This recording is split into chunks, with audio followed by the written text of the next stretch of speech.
భాషా సార్ గారు RLM FLM గురించి తెలియజేశారు. ఆర్ఎల్ఎం అంటే రియల్ లెర్నింగ్ మెటీరియల్. ఆర్ఎల్ఎం లక్ష్యాలు పిల్లల సమగ్రాభివృద్ధి. Remote learning material. Remote learning message. RLM లక్ష్యాలు పిల్లల సమగ్రాభివృద్ధికి దోహదపడుతుంది. ఆటల ద్వారా, అనుభవాల ద్వారా నేర్పించడం. భాష, గణితం, పర్యావరణం, సామాజిక భావోద్వేగ అభివృద్ధిని ప్రోత్సహించడం. పిల్లల్లో స్వతంత్ర అభ్యసనాన్ని పెంపొందించడం. పిల్లలను పాఠశాల విద్య కోసం సిద్ధం చేయడం. ఆర్ఎల్ఎంను పిల్లల వయస్సు, స్థాయి ప్రకారం ఎంపిక చేసుకోవాలి. పిల్లలను స్వయంగా ఉపయోగించుకోవాలి. దినచర్యలో ఆట, పాట, కథ, చర్చలను అనుసంధానం చేస్తూ ఆర్ఎల్ఎంను ఉపయోగించాలని తెలియజేశారు.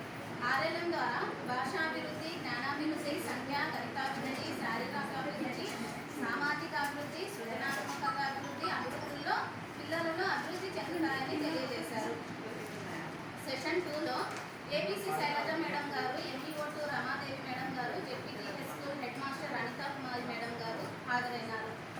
ఈ ట్రైనింగ్లో శైలజ మేడం గారు మాట్లాడుతూ హాజరు శాతం బాగా ఉందని, క్లాస్లో తెలుసుకున్న విషయాలను అంగన్వాడీ కేంద్రం నందు పిల్లల్లో అభివృద్ధి చెందుతాయని తెలియజేశారు.